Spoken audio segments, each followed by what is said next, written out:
Hello and welcome back to House of Football. I am your host, Graham O'Toole, and I'm delighted to say we are joined again. He's back fresh from his golf trip in Donegal. It is producer Enda. Would you like to let us know how you got on your golf trip, Enda? Or golf bad, trip good. Good. Yeah. Okay. Yeah. It's always bad golf, but it's enjoyable. I saw one swing, Enda, and it was actually pretty good. That was a slice. Everyone voted yes. Yeah, I saw that was pretty good. I asked people, would I be happy with that? I was not happy with that shot. Okay. Yeah. And back for his revenge against me for messing up his Guess the Player last week in Dallow. Feels like last year. Jonathan Morley, I apologise for messing up. We're going to do it later on in the podcast, and I hope I don't mess it up. That would not have happened if I were here. Yeah, exactly. Nah. I've got my protection here. He's like my defensive midfielder, making sure nothing bad goes The worst thing was I only lost by 1 point as well, so it came down to a decider, and that was the decider. Okay. I'm getting the blame here. I love you, really. Thank you. And he's the secret sauce to everybody's fantasy around the world.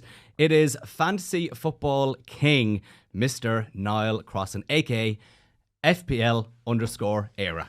Welcome to the podcast, making your debut, Niall. Yeah, I really appreciate you having me on today. It's great to be here, yeah. Love the jersey, by the way. Thank you. You were saying that's an original from your dad. Yeah, shout out to the owl lad. It was in his cupboard anyhow, so I had to whip it off, and yeah, here it is now, yeah. Unreal.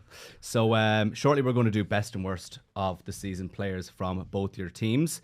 But first, Jonathan, I want to get your thoughts on what's going to be Liverpool's new manager. I'm going to let you pronounce his name because apparently your Dutch fans have been giving you some tips on pronunciation, which sounds very much like a Mayo accent. Yeah, it actually does. I mean, because we put H to everything, every word possible we put H to. I have been saying Arne Slot, which is on paper what it actually looks like, but I have been told rapidly by my Dutch followers that it's Arne Slot.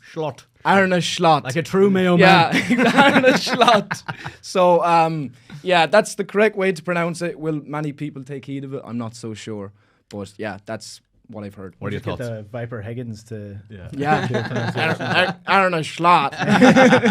What's your thoughts on Arne Slot? I'm not going to lie. Look, I mean, Xabi Alonso was my number one replacement for Klopp, as I think many other Liverpool fans, the vast majority of Liverpool fans. But in terms of alternatives to Xabi, I'm very, very buoyed. I'm very optimistic about Arne Slot. Arne Slot. I'll say Arne Slot. Yeah, I'm very optimistic. I mean, he's done well at every club he's been at. I was like, since I've done my research on him, I mean, say something like his first club was Camber Leeuwarden, which is a small Dutch club. He got them to their first ever Dutch Cup semi-final. AZ, his worst finish was fourth.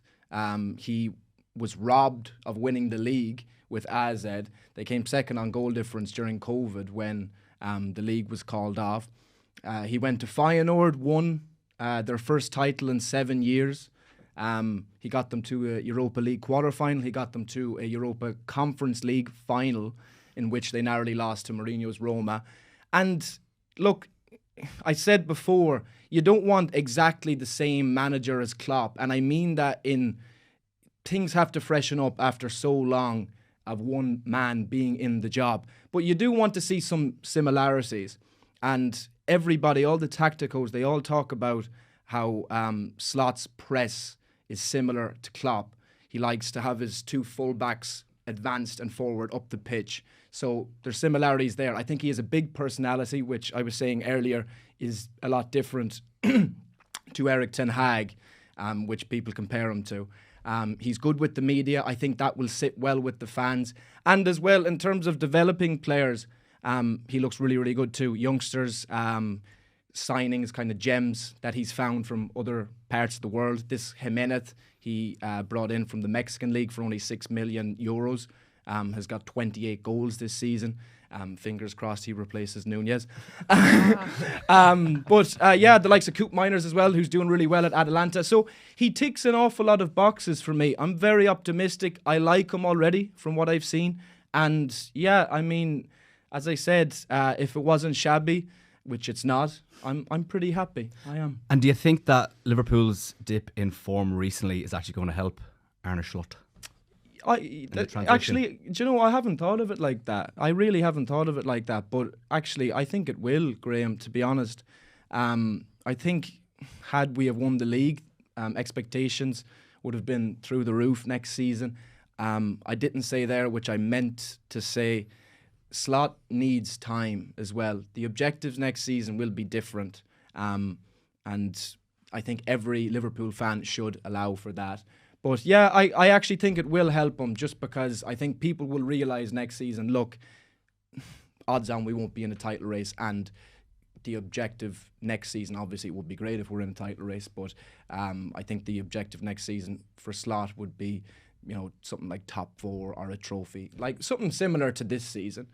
Because ultimately he does have to build. There will be ins and outs in the summer, and obviously with Klopp leaving after 9 years, there's a lot of differences that's going to happen. It would have been nice for Liverpool to win something under Klopp this year for sentimental reasons, but if history is to anything to go by, it might be better if Liverpool don't actually win the league this year, because Ferguson won the league the year before he left, and that papered over all of the cracks of the shit squad that they had before he left, and it all collapsed. Because Moyes had nothing to work with by the time that he took over. And if you look at the Liverpool side, they're probably performing better than they might be on paper, based on what they are. They still need about 5 players maybe for a competitive league push. So if they were to win the league under Klopp this year, Arne Slot comes in next year, and you're like, oh, why aren't you challenging for the league? They could be 4th next year. And thankfully, they've called off any trophy parade for the Carabao Cup. So thank you very much. Oh my God, that would have been just a life of just banter and embarrassment towards us Liverpool fans. But yeah, thank God. Niall, let's talk about fantasy this year. How have you been getting on? Has any players surprised you about how good they've been doing in fantasy? Yeah, so myself, I'm not doing too bad. I was 49k overall before the start of this game, so live rank at the moment 57k, so not doing too bad. Bit of a push on now, hopefully over the next couple of weeks before the end of the season. Any player that has probably surprised me, not massively surprised me, but Ollie Watkins is doing fantastic at the moment in FPL. Phil Foden, it's great to see him actually getting a lot more starts in the game then as well. He was a bit of a bogey player last year and a couple of years beforehand, where you had him in your team. Obviously Pep Roulette comes into action most weeks, but it's great to see Foden getting consistent minutes, and he's returning well. On the downside that then as well, I benched him for the hat-trick against Brentford, and then had him out of the team then when he got another hat-trick. So a bit of a bogey player for me as well this year now as well. Anybody else? Towards the end of the season now, Salah's always really reliable, but since he's been back from AFCON, very disappointed. And then what Johnny was saying there about what's been going on with Klopp. Bit of a sad way to go if he does go. I know I'm a United fan, I have United top on me, but he's been a joy to own on FPL. We'll put Man United terms aside now for the time being, but in FPL terms, he's been unbelievable over the last couple of years. Anybody else then? Cole Palmer. Sorry, how did I forget about him? Jesus, yeah, Palmer.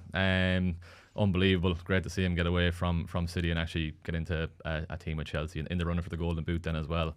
Have him captain over this double game week. So at the moment, I don't know if you went Son or Palmer captain this week. So it's 1-0 to Son at the moment. Son got his penalty, but Palmer probably should have scored that last chance against Aston Villa. But I'm expecting goals on Thursday night, and wouldn't be surprised to see him getting the Golden Boot. And that's probably 2 fingers up to Guardiola if he does get it. Yeah. I'm always intrigued by someone who is so into fantasy like yourself. You're a big United fan, but what happens if Man United are playing a team which is loaded with players you have in your fantasy team? Where do your allegiances lie then? Like the Liverpool game. Yeah, it's mad. It's mad. I'm going back to Mo Salah now. I think was it the year or 2 years ago. Salah captain against Man United. Salah obviously went off and won it. He came away with a massive haul, but it's win-win. If United get bet, if Salah does all right in FPL terms, at least you're all right. But yeah, United fans with FPL, the way I play the game is no loyalties. So it's you have to kind of put your bias aside even towards Man United players. I've only had really Garnacho in over the last couple of weeks. He's done all right. I said I was chatting to you about the Burnley game. Don't know how he didn't return. We'll chat about him later on a bit as well, about Bruno Fernandes then as well. But yeah, you can't. Obviously, if I'm giving tips to people and I'm telling you have United players in your team, I don't think you're going to follow me. Have you ever celebrated a goal against United? Not celebrate. It's weird. Is it not like a celebrate. sly punch under the seat? It's weird. Not celebrate. At least we'll go for example that Burton Diaz goal against United there over that double game week. I brought in Diaz. He was less than 1% owned, so he was a massive differential in the game. Should have scored twice against Burnley. Missed a few chances, and then yeah, when I saw his name pop up, I saw it was, what was it, 2-1. I was like, okay, Jesus. And then when I actually saw his name, it kind of softened the blows a bit, yeah. But it's a weird game. Yeah, it's weird. He had a Like, hot spot, didn't he? He had like 4 goals in 5 yeah, games or he was something. flying with them, yeah, right now, yeah. But yeah, it's fantasy. It's weird what it does to you. Does it take over your life? Yeah, 100%. Yeah. It's mad. Like, it's definitely a second full-time job for me at the moment. But yeah, just kind of planning your week. Won't get into the arguments with my girlfriend and stuff like that, but she's going to be happy over the next 3 weeks when it is over. But like, say for example, now 2 videos a week on YouTube, that could take 3 to 4 hours to do that. You're making content on Instagram, then you're kind of getting ready for the deadline stream on Friday evening, getting up at 7:30, 8 o'clock on a Saturday morning to start streaming before the kind of big lads over in England start going, so you kind of get the viewers on. And then if you're doing all right, they'll stay, which is good. But yeah, then it's deadline stream. Then you can kind of zone out until the lineups come out. Then at 11:30, you're kind of sitting down having your breakfast at 12:30, watching the 3 o'clock, watching the 5:30, trying to fit everything in. And then Sunday. What I've been starting doing now is it's for fantasy so reactive, right? So once the game is over, people are expecting content to be out there. So over the last couple of weeks now, I've stopped watching the last games on Sunday, taking that 3-hour period to make my video then for the transfer plan video for the week after. And then, yeah, boom, right after, right as soon as that final whistle's over of the last game on Sunday, and then the cycle repeats again. Yeah, so it's that is intense. Yeah, very intense. And then like the season is over, we'll say in a couple of weeks. You might think we get 3 months off, but we don't. Like the fixtures are out the 18th of June. You might get a break for about 2 or 3 weeks. You have to watch who are they signing around Europe to see what their Yeah, form is like, watching and the you get a cheap Euros, bargain. Exactly. But yeah. Right, well, lads, let's move on to best and worst for your teams. Liverpool, obviously. Jonathan, Man United for yourself. Niall, who do you think has been the best player and the worst player for your club? Jonathan, we'll start with the best for Liverpool. Best is between 2. It's Van Dijk and Alexis McAllister. And it's got to be Van Dijk. Van Dijk has been back to his absolute best this season. And it's so weird that people have this kind of stigma around him. I was talking to my mate Paddy about this during the week. It's almost like when Liverpool have a few bad results or whatever, then people say, oh, Van Dijk's not been that good or whatever. Van Dijk has been ridiculously good this season. He has literally been back to 2019 levels this season, and people need to put some respect on his name. He should have won that Ballon d'Or as well, but that's a conversation for another day. Yeah. But Van Dijk with Alexis McAllister in close second for best. And then worst, there's not that many here, honestly. I mean, you can't go after too many players this season, because even as Enda, you said earlier on, we have overachieved. But I'd have to say, and I know a lot of people say I have an agenda against this fella, is Cody Gakpo. Cody Gakpo is, I just don't think he's good enough for Liverpool. Darwin Núñez isn't too far away. I think we need to sell Darwin Núñez, but I don't think Cody Gakpo is good enough for Liverpool at all. I don't think he's a Liverpool player, if that makes any sense. I think Slot will be a bit different to Klopp, but maybe the Dutch connection might actually suit him. But I don't think he's a Liverpool player. He doesn't press very much. He's kind of very based on his technical kind of ability. He's not great in front of goal. He's not very quick.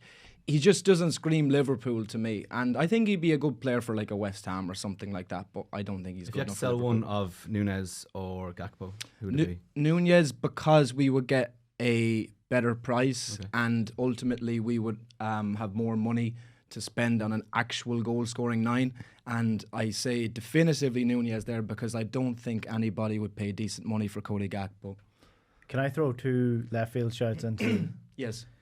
Right, so this is purely based on how good they are and what season they had. First up, Andy Robertson. Average. Second one, Mo Salah. This is probably the worst season Mo Salah's had at Liverpool. I would still say Salah decent. I still say Salah decent, just because before he went to AFCON, he was probably our best player. Yeah. You know? He was back to his best first half of the season. Yeah, there was Ballon d'Or contenders shout for Salah before he went to AFCON, but Oh man, the AFCON is just a curse to Salah. Every time he comes back from it, he just doesn't hit those same levels. And look, you can't blame him as well. I mean, he's playing so much football. He often gets injured over there. He's obviously the target whenever Egypt play. And yeah, since that injury, he hasn't been the same. But I do have full faith that he will be back to himself next season. Left of field shout for Joe Gomez, who has played in nearly every position. Very good. Left back, right back, centre back, and defensive midfielder. Yeah. He's done a job for Liverpool this season. Yeah, I absolutely love Joe Gomez. I will hear no Joe Gomez slander. The job he has done this season is absolutely fantastic. As you mentioned there, Graham, his versatility has came in clutch with the amount of injuries Liverpool have had this season. And yeah, Joe Gomez has been back to his best, certainly this season. I and a lot of other Liverpool fans wasn't sure whether he was good enough over the last couple of years, but this season he's proved he's good enough, and he's a vital part of that squad. Niall, I'm looking forward to hearing yours. I'm sure you've got like stats behind all your reasoning to it. Yeah. Well, we're probably going on vibes. Yeah. Best and worst players this season for Man United. Best, it's probably the best of a bad bunch anyway. Yeah, honourable mentions for Kobe, Garnacho. 7 goals and 4 assists this season, but he's a bit to do with his final end product really with Garnacho, but he's a joy to watch really on that wing when he is playing. But top man all season, Bruno Fernandes. Really, it's hard to kind of. I know. Yeah. I don't know about that. Oh, interesting. Okay, let's hear Well, that. I thought he was going to be your worst when we mentioned him earlier. No, sorry, I not can see all. Jonathan's face, so I want you to go in hard here, Niall, and back your boy because he's ready to go. Wow. Maybe not all season, but in recent weeks, he's definitely the best of a bad bunch. Probably Harry Maguire then as well. I'm thinking kind of in FPL terms really the way my brain goes. But Maguire, it's great to see kind of his comeback.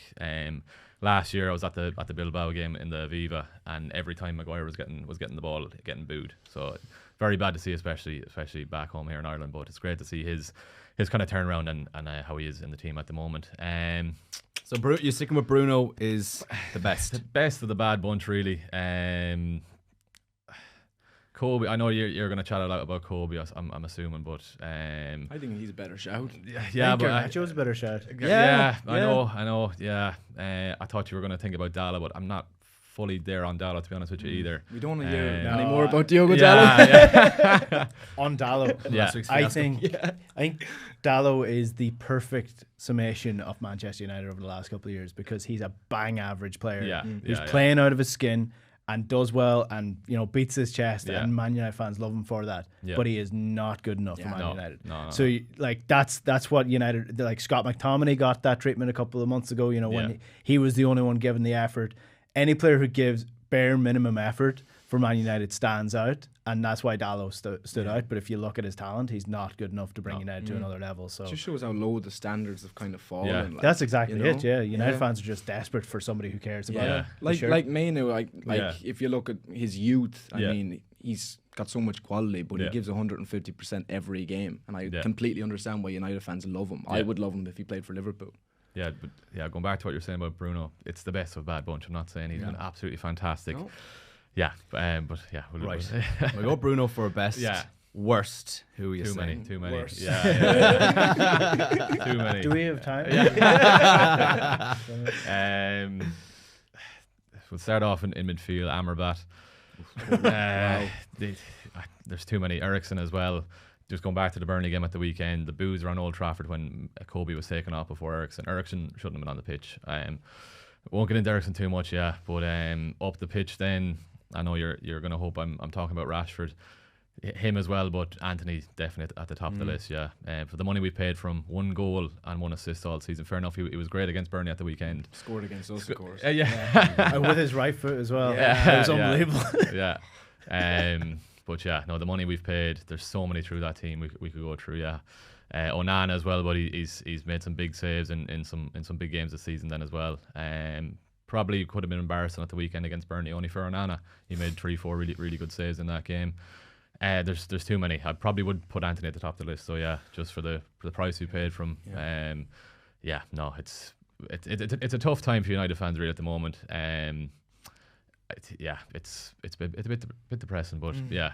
Out of interest, who got, say, the most points this year out of all the? I'm nearly sure it's United? Bruno. Yeah. Penalties. Yeah, 10 goals, 7 assists. So he's doing. How many of those are penalties? Oh, I think it's 3. Did he miss one or something? I think it could be three penalties. Yeah, out of like 4, United fans that throw his numbers at me. Yeah. And it's like he's the only creative player maybe in that team. Yeah. So it's like It was- he should be putting up better numbers even than that. I forgot to mention Hoyland. Hoyland's been okay, but it's the I think there's a service. player there. There is, yeah. The definitely. service isn't there from Yeah. Burnley. He was just trying to hold up the ball, and he's up against O'Shea.